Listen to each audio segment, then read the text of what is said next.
their briefings. The terrorist attacks perpetrated by Hamas and other terrorist groups against Israel on 7 October last need to be unanimously condemned, and all hostages need to be released immediately without preconditions.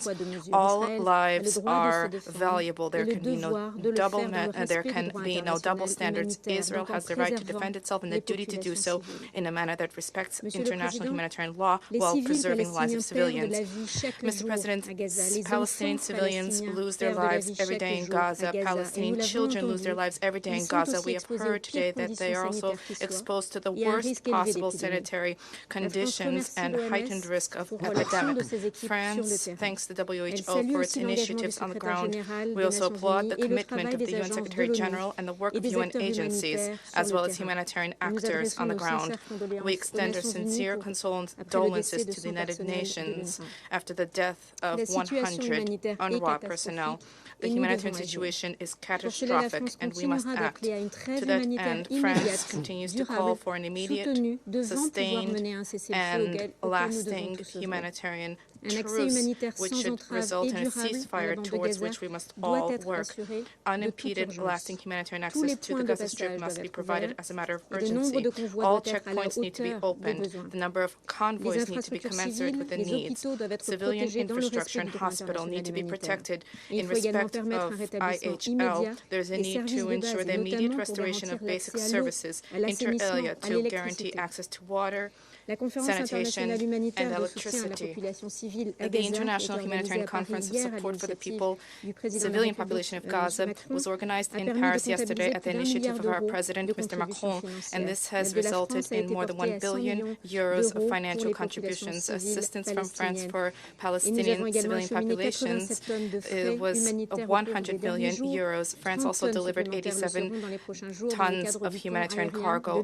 30 tons of additional assistance will be delivered in the days to come as part of the air bridge of the European Union. The violence perpetrated by settlers against Palestinian populations have spread in the West Bank and has forced Palestinian communities to flee. This is unacceptable. France reiterates its call for Israeli authorities to bring an end to this. We call for preventing conflagration of the whole region. There is a need for safety and security of blue helmets, of UNIFIL, UNDAF, UNSO to be upheld. They continue to deliver upon their mandates. France is fully committed to avoiding a spread of the conflict, and we also condemn the Houthi strikes towards Israel. The world cannot disregard the legitimate aspiration of Palestinians and Israelis to live in peace and security. We all are aware of the conditions necessary for this lasting peace. These are the indispensable guarantees for Israel for its security and those of a state for Palestinians. There's a need to restore the political horizon. The only viable solution is a two-state solution, and this imperative must no longer be a prospect. It needs to become a reality. France will persevere with our constructive engagement at the Council to ensure that a resolution is adopted at the soonest. We owe this to the Israelis and Palestinians. Thank you. I thank the representative of France. Now I give the floor to the representative of the United Kingdom. I thank WHO Director General Dr. Tedros and Mr. Giuliani for your detailed description of the situation and personal stories with fear, pain, and loss. And I thank you and your team's dedication under this unimaginable situation. Mr. President, the situation in Gaza grows more desperate by the day, and time is of the essence. We greatly admire the humanitarian workers continue to work in incredibly dangerous conditions, and we lament the death of more than 100 UNRWA staff. Regrettably, the Security Council has remained silent for more than a month since the conflict broke out with the horrifying acts of terror by Hamas in Israel on 7th of October. The time of concrete action is now. To this end, Japan fully supports humanitarian pauses as well as humanitarian corridors to facilitate urgently needed assistance, civilian movement, and release of hostages. Full, rapid, safe, and unhindered humanitarian access should be granted without delay and in a continuous manner. We welcome the tireless diplomacy by the international community, including the International Conference on Humanitarian Aid for Gaza held in Paris yesterday. Japan hopes that pauses announced by the US government on 9th November will contribute to enhanced delivery of life-saving humanitarian aid, protection of civilians, and release of hostages in Gaza. On our part, Japan, as the G7 presidency, hosted the G7 foreign ministers meeting in Tokyo this week, calling for urgent action to address the rapidly deteriorating humanitarian crisis in Gaza. The recently announced flash appeal requires $1.2 billion to meet immediate humanitarian needs in Gaza and the West Bank. Japan has been playing its part. Our foreign minister has recently announced that Japan is prepared to provide an additional humanitarian aid package of $65 million and emergency relief supplies through JICA, Japan's aid agency, in addition to the already decided emergency grant aid worth $10 million. We call on all member states and humanitarian partners to join this effort to alleviate the suffering of the people in Gaza. Mr. President, over 200 hostages, including many children, are still held by Hamas and other militants in Gaza. Hostage-taking goes against the fundamental principles of international law, and we unequivocally condemn it. We demand the immediate and unconditional release of all remaining hostages. Their loved ones are waiting with increasing despair. The risk of regional spillover is very real. The situation in Lebanon, Syria, and Yemen are getting worrisome. Additionally, the rise in extremist settler violence committed against Palestinians is totally unacceptable, undermines security in the West Bank, and threatens prospects of a lasting peace. A single miscalculation of any of these fronts could lead to a disastrous regional conflict, and we must do all we can to stop this.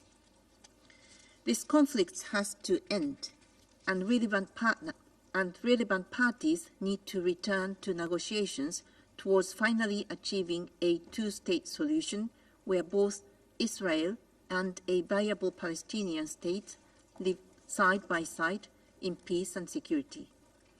In the short term, we should take all possible measures to bring about an early de-escalation of the conflict as a first step towards a durable peace. I thank you, Mr. President. I thank the representative of Japan. I now give the floor to the representative of the United Kingdom. Thank you, President, both for organising this session and our moment of silence earlier. I'd also like to thank Dr. Tedros and Dr. Gilani, not just for your briefings, but for the life-saving work that you and your teams are doing. Colleagues, we're in no doubt. There is a humanitarian crisis in Gaza. And as Dr. Tedros set out, that humanitarian crisis is deteriorating day by day. Of course, we welcome the opening of the Rafah border, and we thank partners for their work in allowing foreign nationals to leave.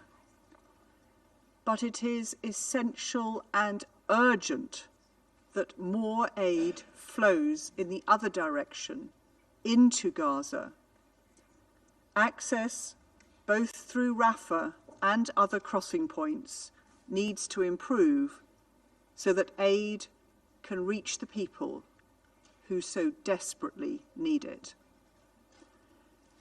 For this to happen, we must see humanitarian pauses that allow enough time for aid to be delivered to those who need it, and for hostages to be released.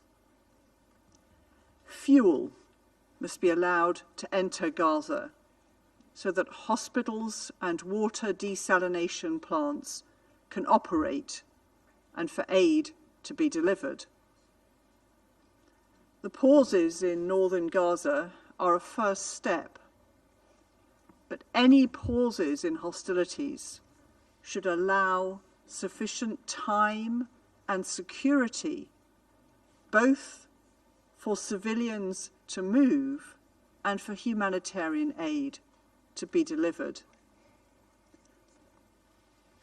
Since the 7th of October, the UK has been firm in its support for Israel's right to self-defense following Hamas terrorist attacks against Israel. In this context, international humanitarian law is not a nice to have.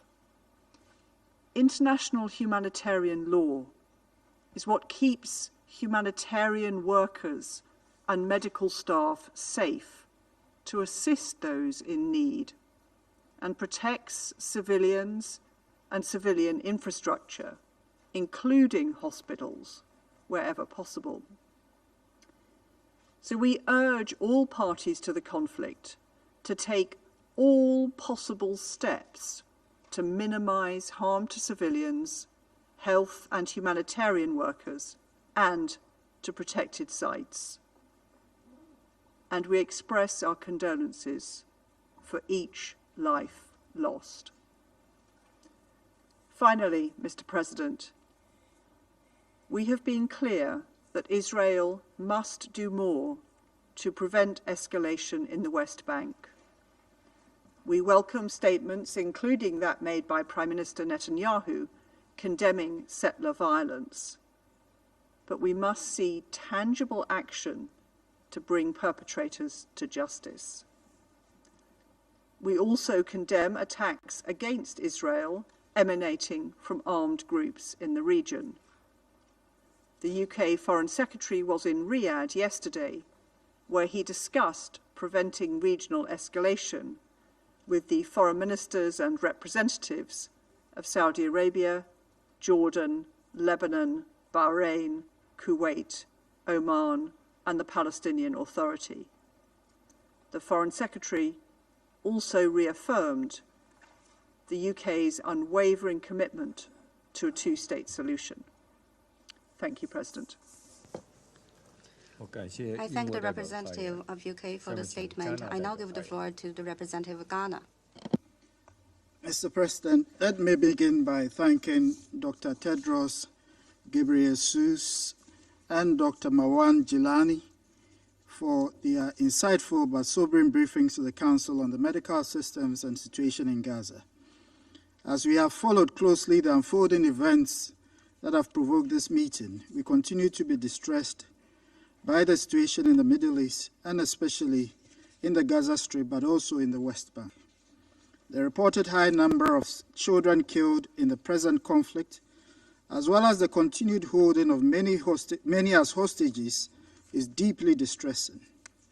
Besides the many deaths on both sides, 101 UNRWA staff have also been killed since the start of the war, which according to the United Nations is on record as the highest number in any conflict. The high intensity of casualties in the ongoing conflict should compel urgent action on the part of this Council to act to prevent the further death of civilians and humanitarian workers. Not unlike many other conflicts in the Middle East and elsewhere, the inability of this Council to reach a consensus on how to get the parties to end the hostilities has affected the ability to effectively undertake the delivery of humanitarian assistance, protect civilians, and ensure adherence to international law. We therefore hope that the Council can unite around a common approach to abate the hostilities and bring the warring parties to a peaceful resolution of the month-old war.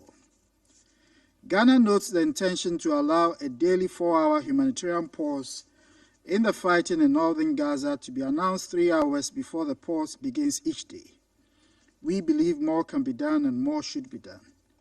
We must also create urgent conditions for safe humanitarian corridors, for rescue and recovery operations, and safe passage for the wounded, sick children, pregnant women, and caregivers in conformity with international humanitarian law. Mr. President, war, no matter the cause and its circumstances, must be done in compliance with international law. Civilians and civilian infrastructure, including hospitals and their personnel and medical systems, should be avoided as part of this conflict, either as shields by Hamas militants or as legitimate targets in attacking them. Water and fuel must be supplied and not hindered. We reiterate our call on countries that have a moderating influence over the parties to intensify efforts aimed at stopping the fighting and securing the release of all Israeli and foreign captives. We reiterate our call on the Hamas militia to heed the demand of the international community for the immediate and unconditional release of all captured civilians. Holding innocent civilian populations as captives is wrong and unacceptable, regardless of the motives. Mr. President, the economic cost of not acting to stop the war should not also be lost on us. We are concerned by an assessment released by the UNDP and ESQA, which states that at least 45% of all housing in the Gaza Strip have been damaged or destroyed by the bombardments. A month into the war against Hamas and Israel's near siege of Gaza, the gross domestic product in the West Bank and the Gaza Strip has shrunk by 4%, sending over 400,000 people into poverty, an economic impact unseen in the conflicts in Syria and Ukraine or any previous Israeli-Hamas conflict.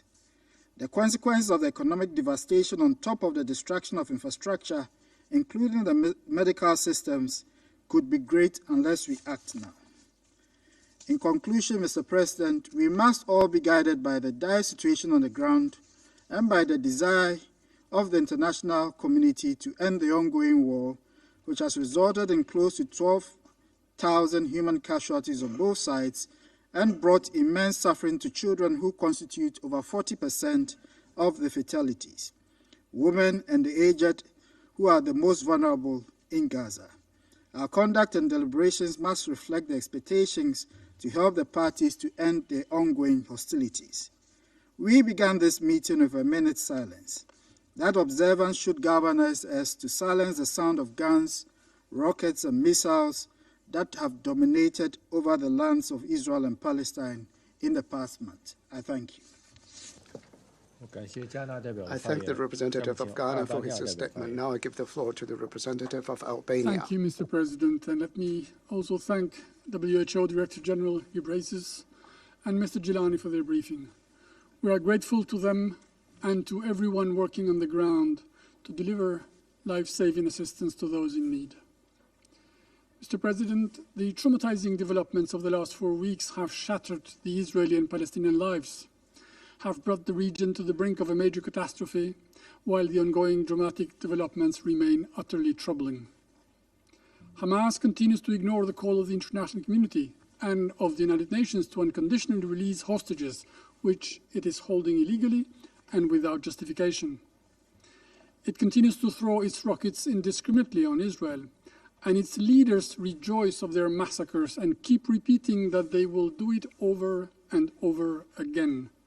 1 million times, said publicly one of them. Albania stands firm with Israel in its legitimate right to self-defense against pure savagery, but in a proportionate manner and profoundly rooted in the law, and supports its and all efforts for the release of hostages. Mr. President, the humanitarian situation in Gaza needs no description.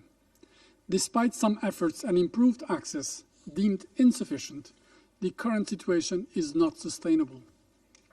More than 800 trucks have crossed Gaza through the Rafah crossing, but much more is needed and much more should be done.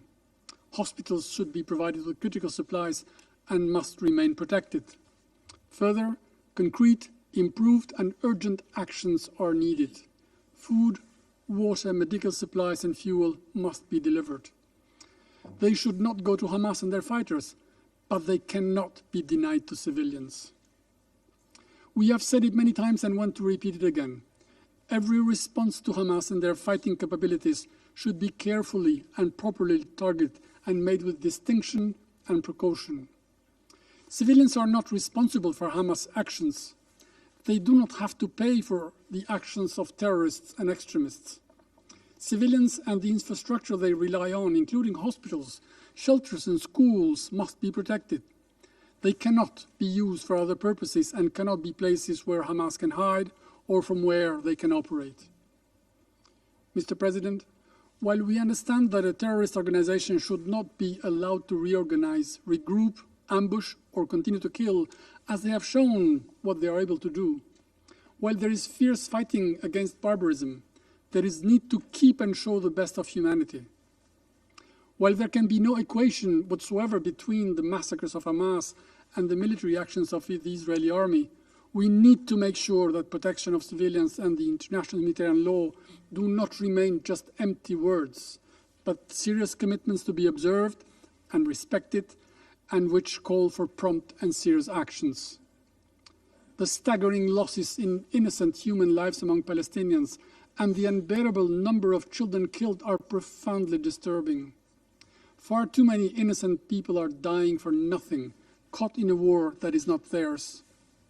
This war against terror should not unduly punish those it means to save, those it needs to save. We welcome the 4-hour daily pauses and the safe passage corridors as a concrete step in the right direction. They need to be fully coordinated with the UN actors and their partners on the ground so that protection of civilians and humanitarian help becomes truly effective. We hear the UN humanitarian workers and their partners on the ground argue that this may not be enough. They must be heard. Mr. President, we praise and welcome all efforts made, in particular by the United States, to avoid the spillover of the conflict in the region. Whoever seeks to use the current situation to advance their goals and bring more conflict, more misery, more victims and chaos in the wider region should think twice. The well-known troublemakers and supporters of terror in the region, those who applaud, support and finance Hamas terror, and other cynical supporters of them should be held in check. But there is need for more.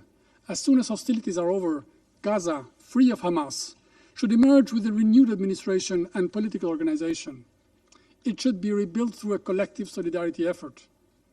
It is therefore urgent to do the utmost to revive the political horizon with a serious offer and plan for the two-state solution as the only viable prospect in a future region free of terror. Children of Gaza should not grow to become future fighters, but good citizens. They should not be raised with hate, but with tolerance and respect for others. They should be taught citizenship education, not propaganda and bigotry. This is an arduous and long road. It will require genuine and sustained efforts. But it may never happen if parties do not agree to get together with the strong help of the international community and design a path to peace, one that provides the Israelis with what they need, security and peace, and the Palestinians with what they want and deserve, their own state and freedom. If not, real and lasting change will not happen in the Middle East, and any appeasement will only delay in time the next confrontation. I thank you. Thank you. Now I give the floor to the representative of Ecuador. Mr. President, I thank the Director General of the World Health Organization and the Director General of the Palestine Red Crescent Society for their timely briefings this afternoon. Those briefings remind us of the bleak prospects that we are facing in terms of this conflict. I wish to recognize and hail the heroic work of healthcare personnel who, as we speak, are risking their lives to save others in conditions unimaginable to those of us sitting comfortably here in New York. That was recalled to us by the Director General of the WHO when he referred to his personal experience. I also pay tribute to the healthcare personnel that have already lost their lives in this conflict, and I extend my condolences to their loved ones. Mr. President, all armed conflicts bring with them consequences for the health of the population affected. There are the direct consequences of the weapons used and the indirect consequences of worsening health conditions caused by the destruction of places and the suspension of the provision of basic services. The eruption of violence seen in the conflict zone since the terrorist attack perpetrated by Hamas on the 7th of October is the most serious eruption of violence we've seen in decades, and consequently its humanitarian consequences are also immense. We condemn in the very strongest terms the use of civilians as human shields by Hamas and the indiscriminate launching of rockets.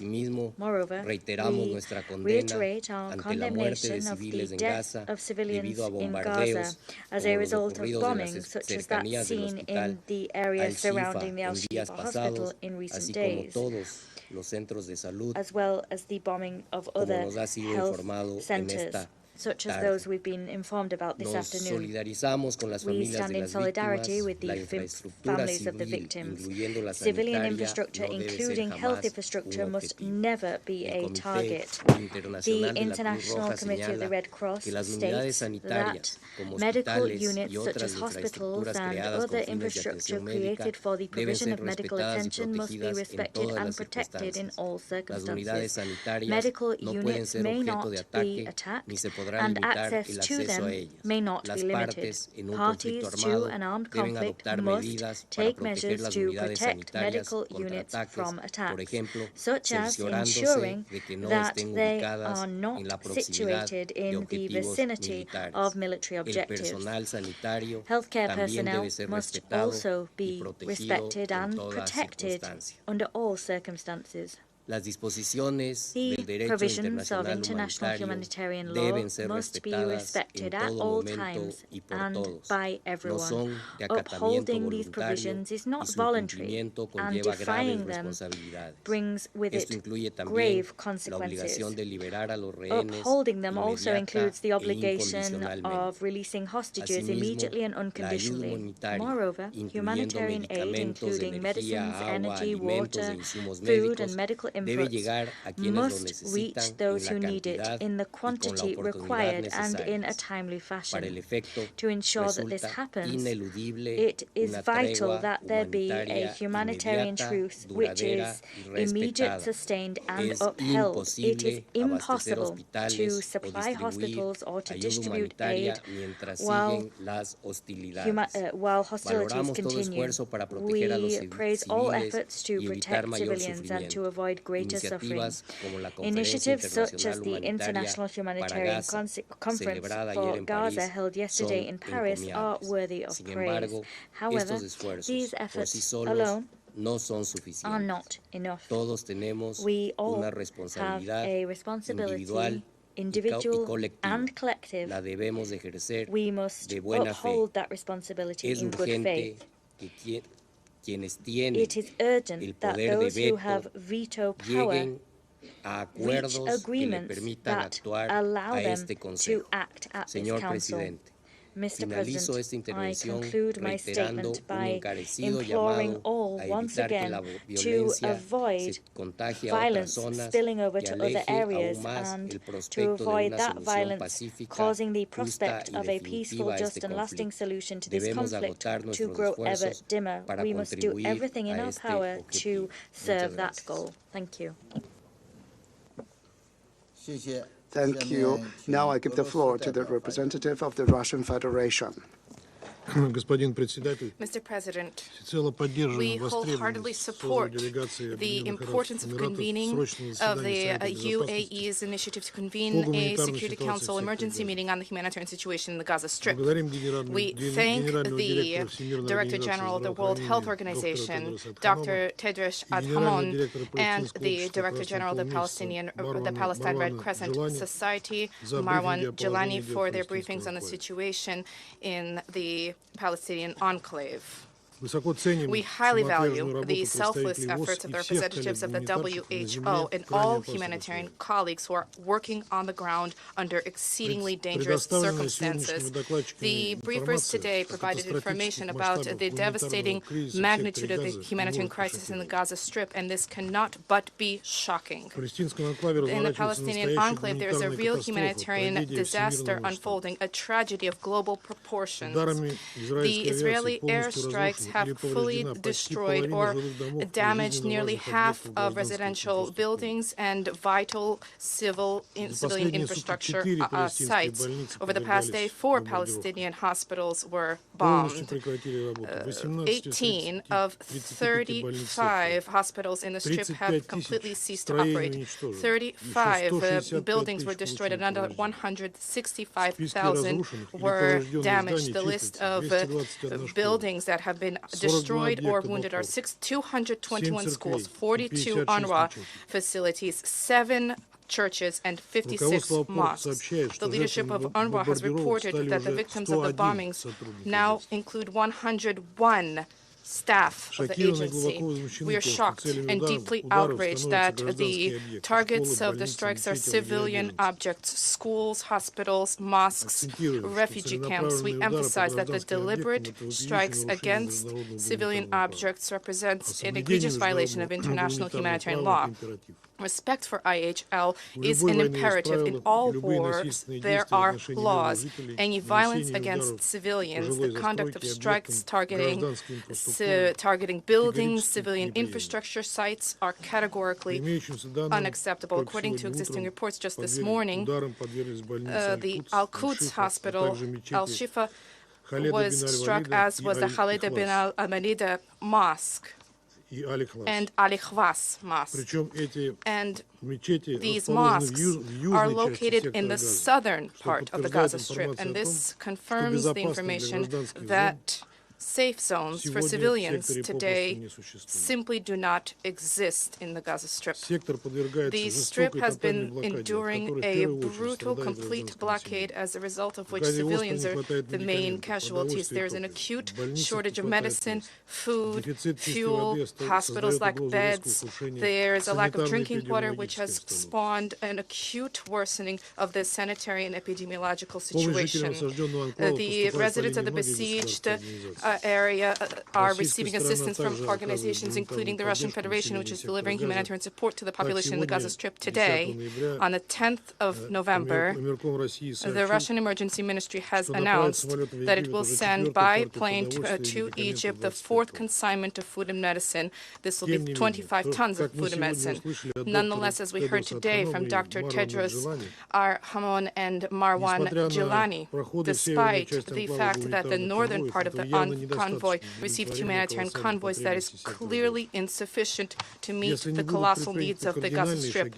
If meaningful measures are not taken to de-escalate, the consequences and fallout will continue to reverberate for decades to come.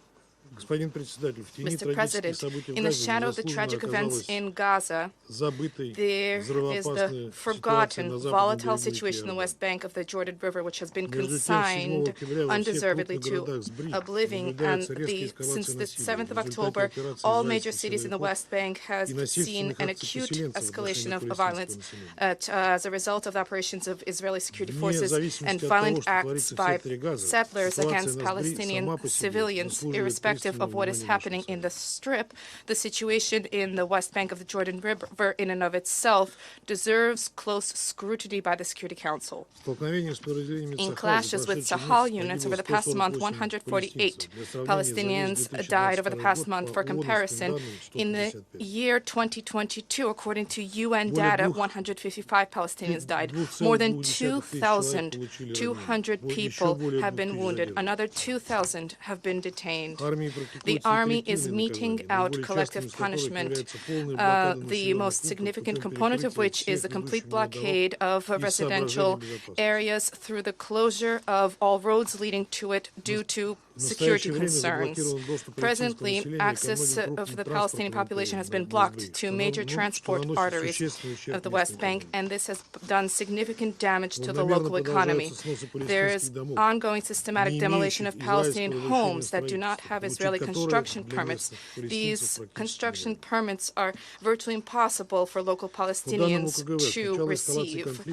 According to OCHA, since the beginning of the escalation of the conflict, humanitarian agencies have been reporting numerous acts of violence by Israeli settlers.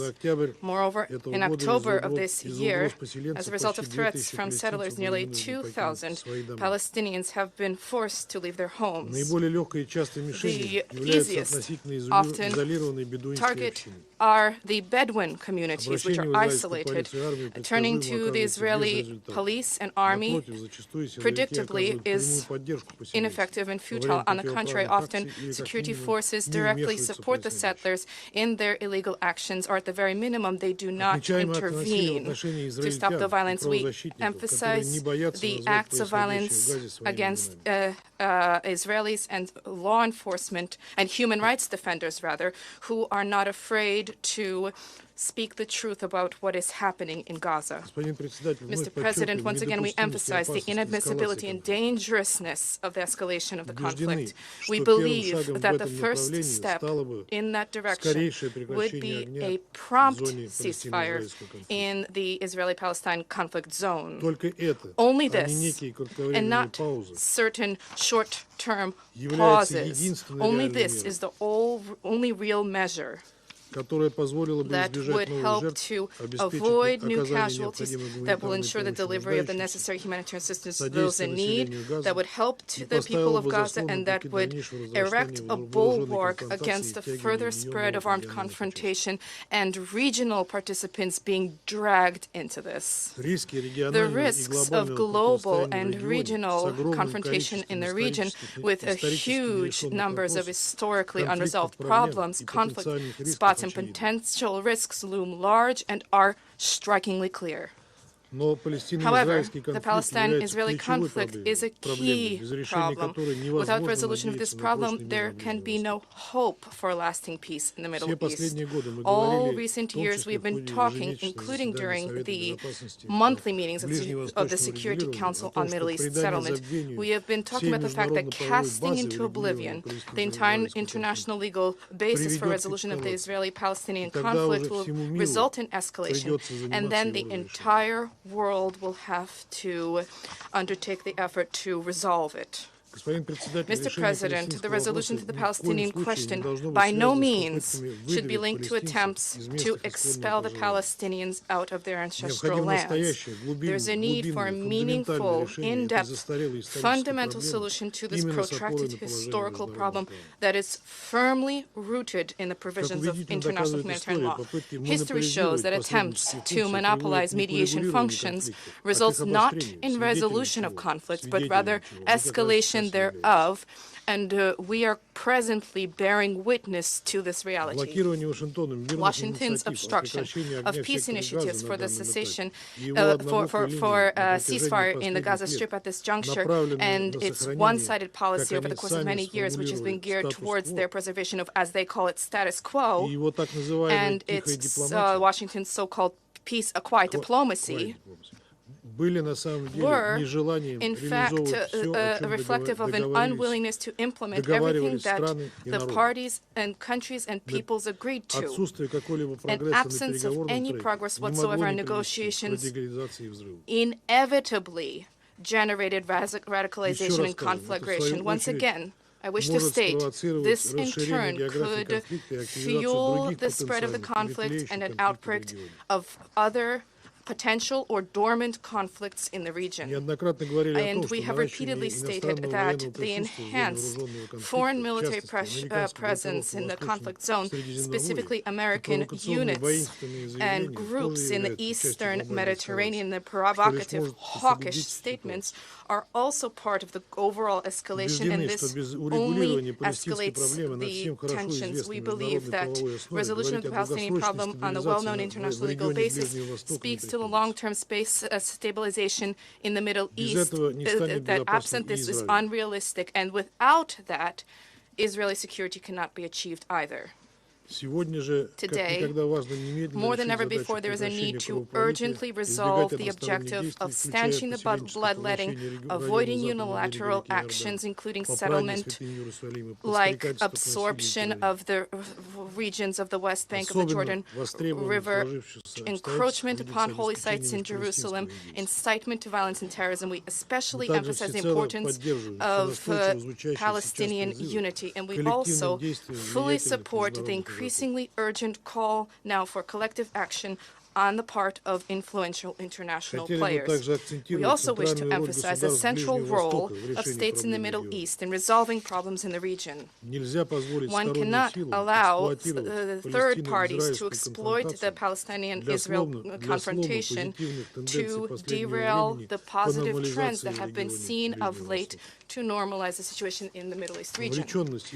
Engagement and unity of the states located there and all stakeholders around the well-known Security Council endorsed the international legal basis for resolution alongside political will from Palestinians and Israelis for negotiations on comprehensive issues related to the final status. Therein lies the key premise for relaunching comprehensive peace process in the Middle East. Thank you. I thank you. I now give the floor to the representative of Mozambique. Mr. President, Mozambique wishes to thank China, President of the Security Council, for convening this important meeting. We extend our profound gratitude to Dr. Tedros Ghebreyesus, Director General of the World Health Organization, for the valuable and moving testimony provided us on the health and humanitarian situation in the Gaza Strip. Yours is a moral voice that we have to listen to. We also thank Mr. Marwan Jilani for his comprehensive briefing.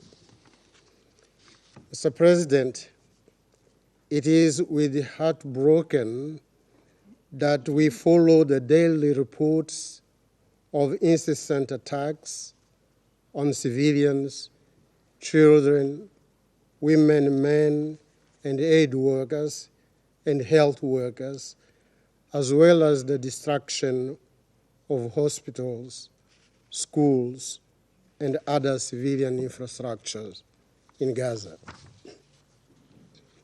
This is a horrifying situation that completely ignores the human cost of this crisis and that should be strongly condemned.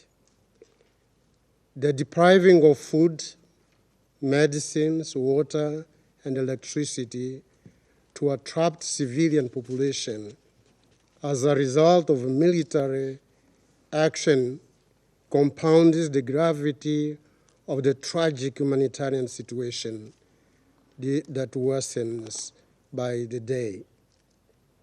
It is our belief that this monstrous calamity will further alienate the Palestinian people for generations to come and undermine efforts towards achieving reconciliation, peace, and stability in the region. We therefore reiterate our call for a full compliance with all international human rights law and international humanitarian law that include norms and rules for the protection of civilians and humanitarian assistance. An immediate ceasefire will, in our view, halt and minimize civilian deaths and the destruction of infrastructure. It will also ensure that aid could be delivered to Gaza and ensure that millions of innocent civilians in need could benefit from humanitarian assistance.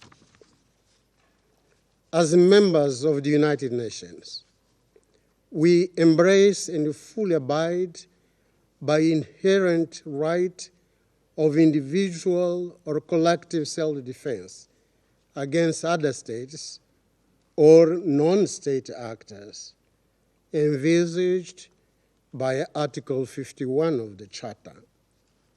But that right must be exercised in accordance with the same Charter and I quote, shall not in any way affect the authority and responsibility of the Security Council, end of quote.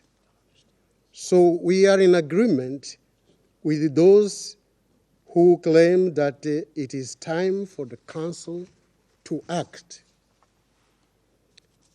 We therefore call for immediate and decisive steps to be taken to de-escalate the situation and to ensure sustained and unhindered access and safe delivery of life-saving aid. It is our collective duty to ensure the protection of all civilians, both in Israel and Gaza, who are the innocent and unjustified target of the conflict between the IDF and Hamas. We have unequivocally condemned the massacre of 7th October by Hamas.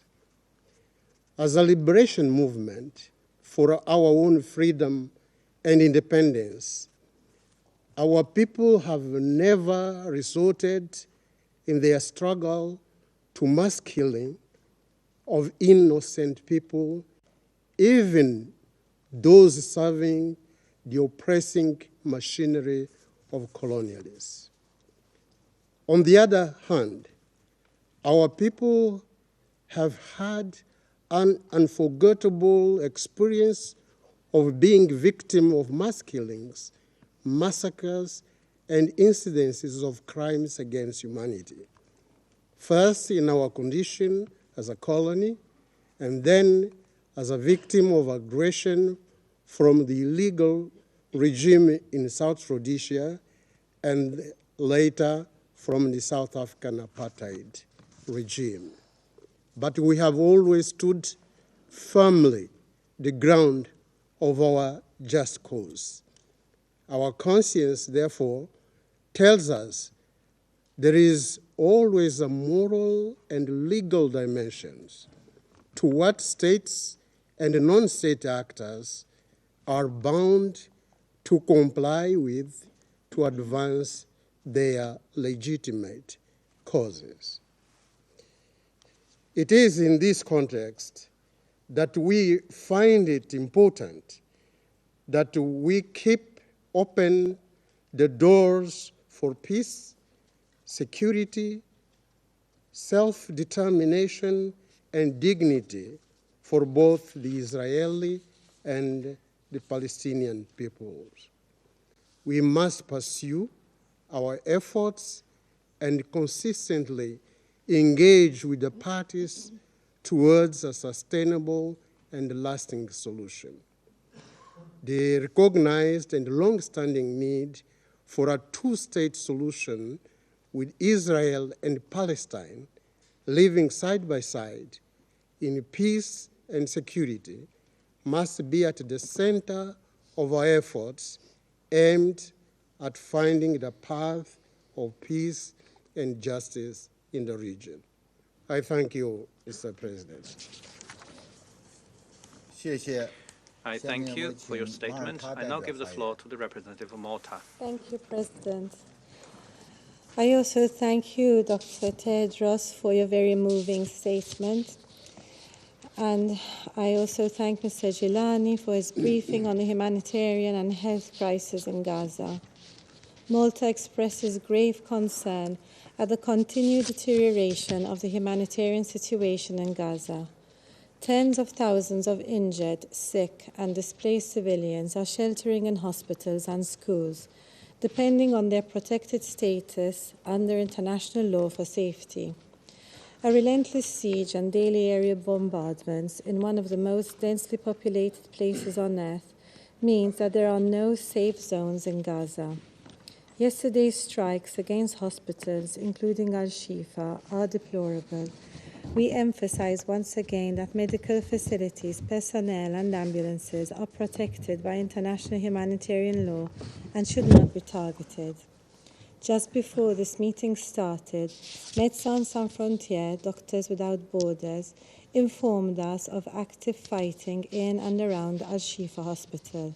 Inside, approximately 4,000 patients are in dire straits, not including those seeking shelter. The director of surgery has told us, and I quote, "We don't want to be killed here." As medical staff, they are staying for their patients and are desperately asking for our help. One of our roles in this chamber is to ensure medical staff can work without danger to their very lives. Meanwhile, the health system in the enclave is completely collapsed. The scarcity of medical supplies, fuel, water, and food are depriving people of the essentials for their survival and preventing treatment for severe wounds and illnesses. Critical patients are being operated on without anesthesia and on floors due to a lack of hospital beds. Compounding this situation is the severe damage to the water and sanitation infrastructure and the overall lack of nutrition available. This is leading to growing risks of severe disease for infants and children. Malta welcomes the Israeli government's announcement yesterday for daily pauses to ensure the safe operation of humanitarian corridors.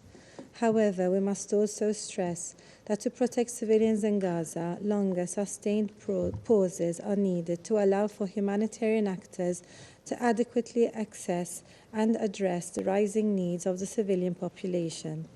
Such efforts must include urgent recovery operations for persons trapped under the rubble. Malta therefore reiterates its call for a humanitarian ceasefire and stresses the importance of adequate humanitarian pauses in leading up to this. We cannot speak of the humanitarian imperatives without adequately referring to the ongoing hostage situation. Over 200 people, including elderly, children, and even infants, are still being held against their will. Their families and friends suffer the agony of not knowing when or if they will be reunited with their loved ones. We reiterate our urgent demand for Hamas and the Palestinian Islamic Jihad to safely release all hostages immediately and unconditionally. Malta also reiterates its categorical condemnation of the unjustifiable terror attacks of 7th October by Hamas against Israel and her people, and the indiscriminate rocket fire which has continued to take place since. We underline Israel's right to protect its citizens from such acts of terror. We also stress that all actions to this end must be in line with international humanitarian law, including principles of distinction, proportionality, and military necessity. Malta also remains concerned at the threat of regional spillover of this conflict. This is particularly worrying in the West Bank, where violence and unrest has increased this past month. We call on all parties to avoid any actions or inflammatory rhetoric which can further inflame tensions during this heightened period. Forced displacement of Palestinians and related settler violence must also cease.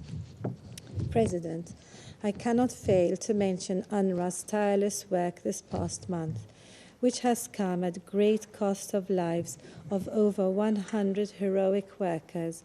We fully support the agency through these difficult times and underscore its dire need for funding. UNRWA was and remains a stabilizing force in the region. It is one of the only beacons of hope for the Palestinians in Gaza and the West Bank. It is crucial that we continue to support it. In closing, President, Malta underscores its commitment to a lasting and sustainable peace in the Middle East, based on a two-state solution in line with the relevant Security Council resolutions and internationally agreed parameters.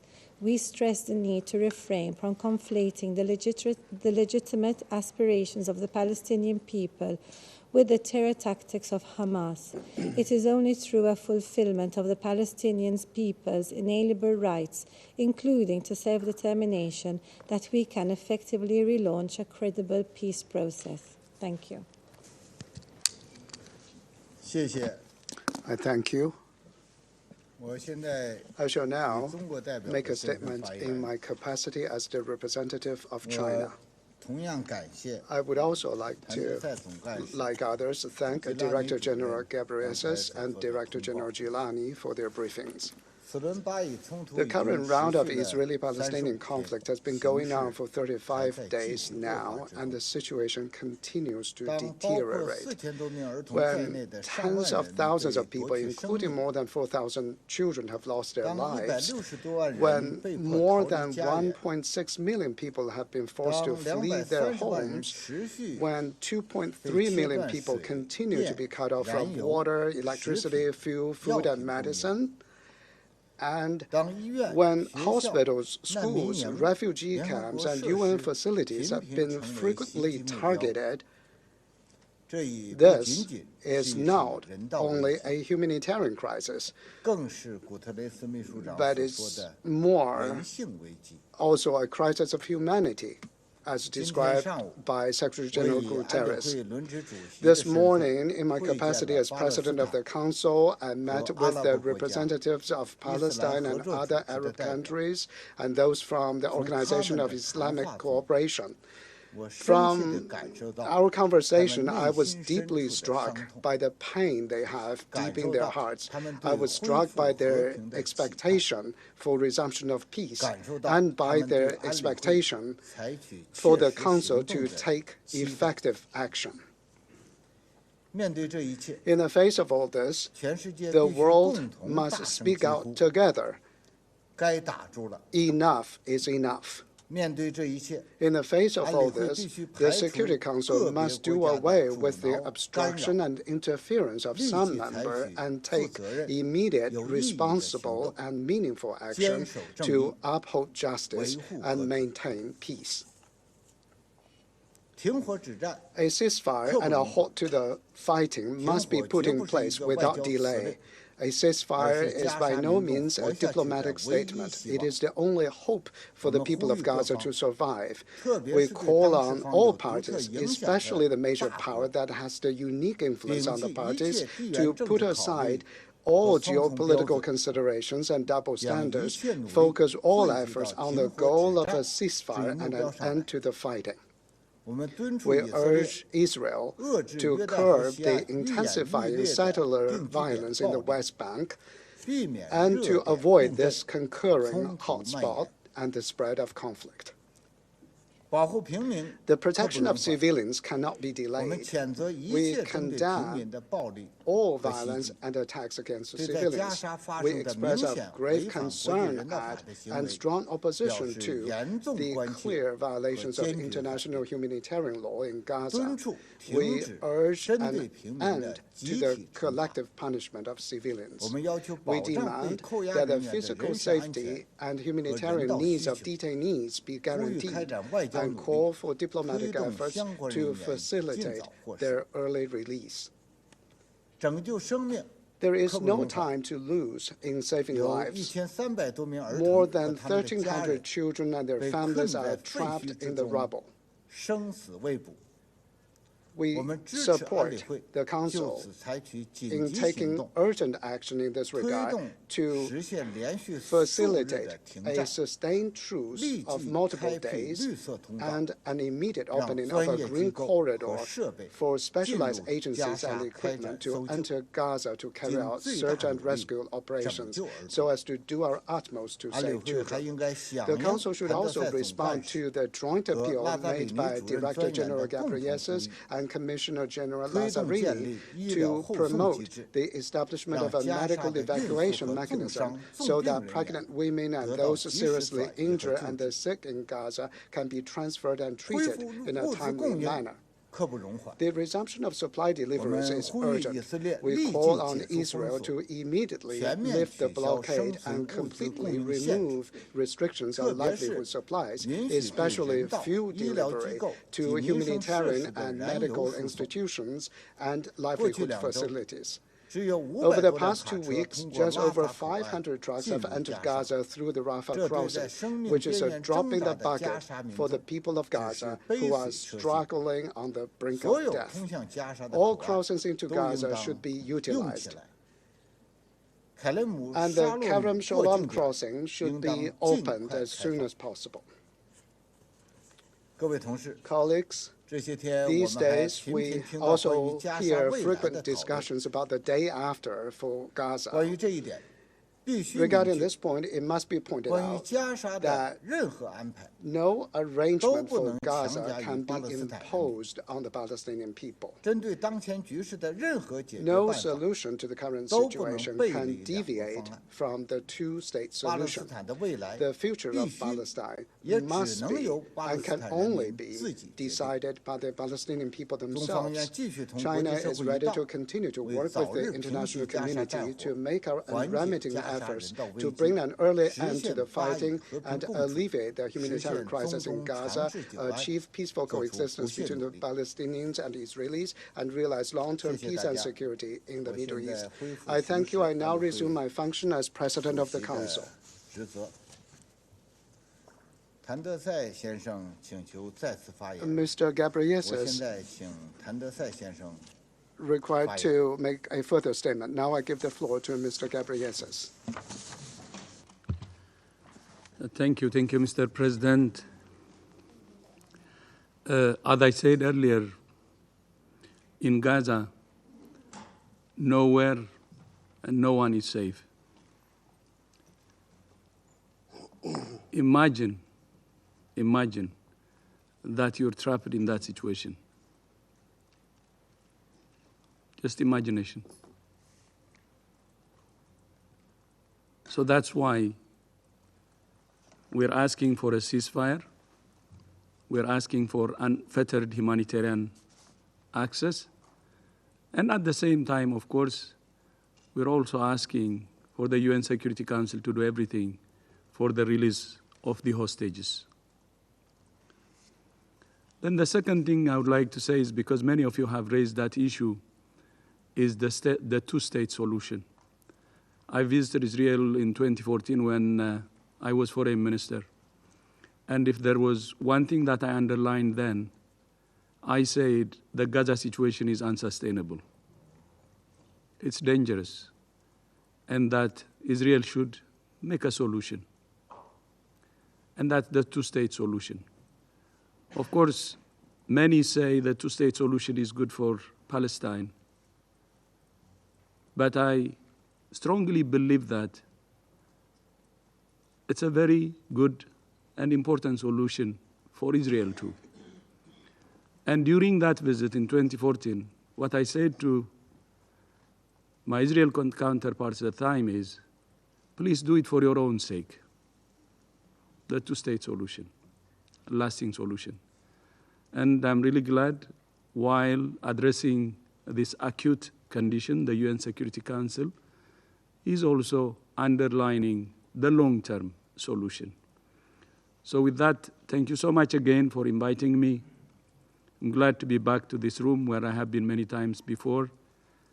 And the last thing which I said earlier, please take the UN Security Council reform central and real commitment, to be honest. Thank you so much, Mr. President, and back to you. I thank Mr. Ghebreyesus for his further statement. I also thank him for his presence and briefings today. There are no more names inscribed on the list of speakers. The meeting is adjourned.